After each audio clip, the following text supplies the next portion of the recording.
Hello everyone. Welcome back to our channel where we hear interesting stories of our saints. It's me again, Joseph, your host. Our today's saint is a special one.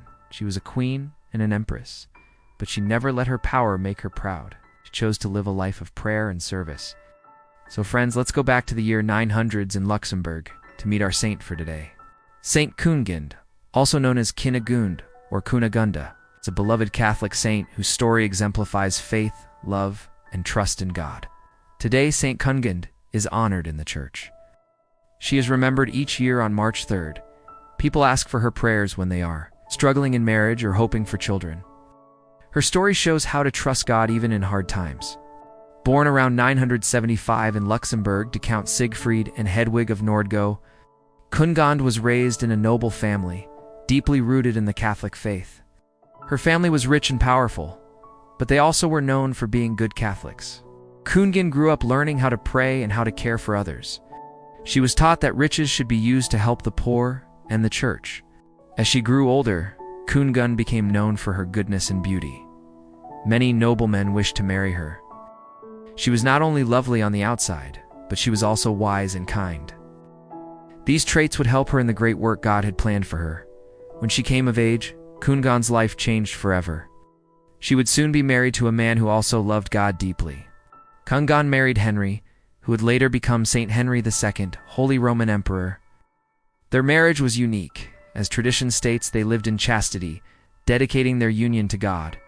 This means that they lived as brother and sister. Together, they ruled with profound faith, building churches and monasteries, including the famous Bamberg Cathedral, which became a center of faith and learning. She helped to care for the poor and sick. She also helped to make sure that justice was given to all people. Even though she wore a crown, she stayed humble. She remembered that she was first a servant of Christ. When Henry became emperor, Cunegunde was crowned empress.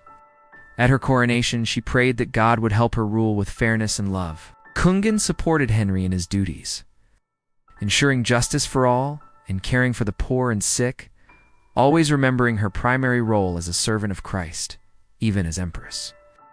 Cunegunde loved the church deeply. She gave much of her wealth to help build churches and monasteries. She saw these places as homes for God's people and places where the poor could find help.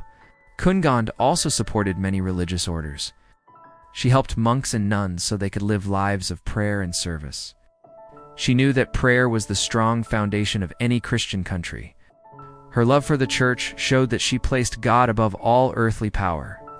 Even though she was an empress, she thought of herself first as a follower of Christ. Her life was not without trials. After Henry's death in 1024, Cunegunde faced false accusations of unfaithfulness. To prove her innocence, she miraculously walked across red-hot ploughshares unharmed, a testament to her purity and God's protection. Following this ordeal, she chose to leave her worldly life behind, becoming a Benedictine nun. She spent her remaining years in dedicated prayer and service. Passing away in 1040, Cunegunde was canonized as a saint by Pope Innocent III in 1200. With her feast day celebrated on March 3rd, she is revered as the patron saint of wives, widows, and those facing marital difficulties or hoping for children. Cunegunde's story reminds us that faith, patience, and service are greater than any crown. Even though she ruled as an empress, she lived like a humble servant of God. Today, churches, schools, and towns still honor her name. Her life shows that true greatness comes from loving and serving God above all. From Saint Cunegunde's life, we can draw several key lessons for our catechism class. Firstly, her journey shows that closeness to God is attainable regardless of one's station in life, whether an empress or a humble nun. She teaches us that faith is for everyone in all walks of life. She shows that no matter what we have done or how old we are, we can always begin again with God's help. Secondly, her marriage to Henry II highlights that marriage is not just about human love, but a shared path to grow closer to God, serving Him together. Marriage is a call to serve and trust God together. Even when Cunegunde was falsely accused, she stayed calm and trusted God to defend her. She did not fight back with anger, but let her life speak for her. Thirdly, her unwavering trust in God during false accusations demonstrates the power of patience and allowing one's life to speak for itself, rather than reacting with anger. In our life, sometimes we experience the same thing: false accusations. So friends, how can we show more trust in God when we are accused or misunderstood? Fourthly, despite her immense wealth and power, Cunegunde used her resources to serve the church and the poor, reminding us that true success lies in serving others. Her life reminds us that we are called to use what we have to serve others, not to make ourselves comfortable. This brings us to reflect on this question: in what ways can I use what I have to help the church and those in need? Finally, her decision to become a nun in her later years illustrates that our spiritual journey is continuous. We can always seek new ways to deepen our relationship with God, no matter our age or past achievements. We can also reflect this in our lives. Are we willing to keep seeking God no matter where life leads me?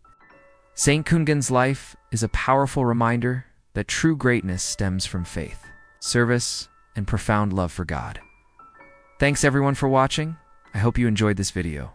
If you enjoyed it, please give a thumbs up, share, and subscribe to our channel for more stories of our saints. Take care, everyone. Stay safe and healthy as usual. See you next time, and God bless you always.